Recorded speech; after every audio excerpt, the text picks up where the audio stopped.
Um, Marami tayong nandito ngayong gabi na malaki ang utang na loob kay Manay Ethel at isa po ako doon. I started in the business noong 1981. My discoverer, Nora Calderon, first brought me to Manay Ethel, El Oro. At that time, I was 13. Sabi ko, bakit kaya ako dinala dito kay Manay Ethel?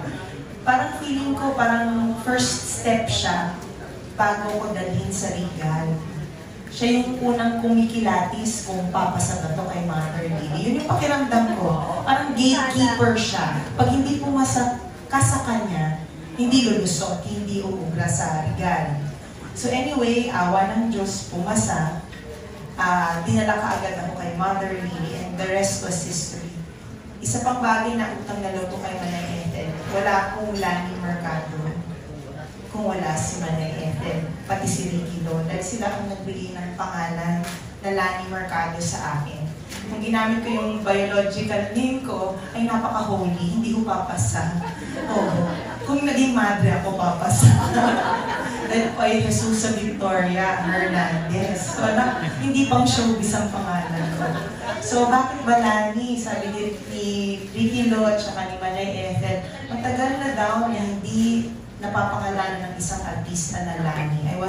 Matagal pa since Lani Oteisa. Kung matatandaan niyo doon sa mga matatagal na sa industriya, Lani Oteisa is the wife of Al Quinn, the director.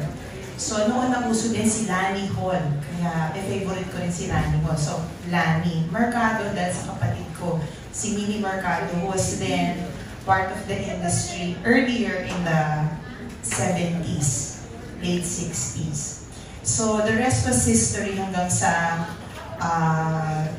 naging Regal baby na ako. Lagi ko siya nakikita sa mga press conferences. At talagang, kumbaga, she's very respected, highly respected and loved by all. Hindi lang artista, pati mga producers. Hindi kompleto ang isang press conference kung walang Manay Ethel Ramos. Hanggang sa dumaan ng mga taon, naging publicist ko o PRO ko si Ate Chit. Well, siguro hindi matatapos ang gabi nito dahil kung hindi ko sasabihin na si Ate Chit ang nagpakilala sa akin kay Bong Revilla. Kaya ako, yan na. Alam mo na. Okay. So, fast forward tayo. Naging asawa ko si Senator Bong at mula nung alam ko na nagsimula kami bilang husband and wife, lahat ng pelikula ng asawa ko, si Manay Ethel ang humahawak halos ng mga press conferences. Utang na loob ni Senator Bong Revilla, ang kasikatan niya, lalo na nagsisimula siya, hanggang ngayon, dahil kay Manay Ethel. At sa marami pang iba, nandiyan si May Lolit, nandiyan si Ate Chit, marami pa, at halos lahat ng nasa industriya na nandito. Lagi kong naaalala si Manay Ethel na hindi siya bumitiw sa akin sa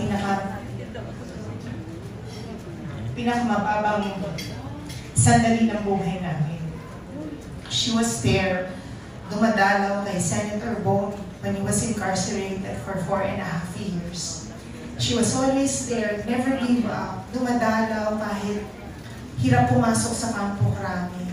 She would give Bong advice all the time, pinapalakas niya ang loob ni Senator Bong at ng pamilya namin, at lahat, at buong pamilya namin, pati sa mga kapatid ni Senator Bong. Kaya she is well loved by the family, by the whole family. At naalala ko pa, doon kwento sa akin ni Bong, na si Manay Ethel, si Ate Chit, handle the PR also of Imus Productions nang si Daddy pa ang nagpo-produce ng mga pelikula. At nang nanumbalik ang Imus Productions sa pagpo-produce na sina Bong at mga kapatid niya ang nagpo-produce, nandyan pa rin sina Manay Ethel. So, kumbaga, ilang generations ang hinandol niya sa pamilya Revilla pa lang. At sino bang mag-aakala na hanggang sa apo ni Ramon Revilla, si Jolo, nandyan pa rin si Manay Ethel, dahil ninang ni Jolo, si Manay Ethel. So, kapag may problema din noon ng mga panahon na yan si Jolo, andyan ang Manay Ethel nagbibigay ng advice. Hindi lang siya godmother. Nanay na siya, lola pa siya ng mga anak ko.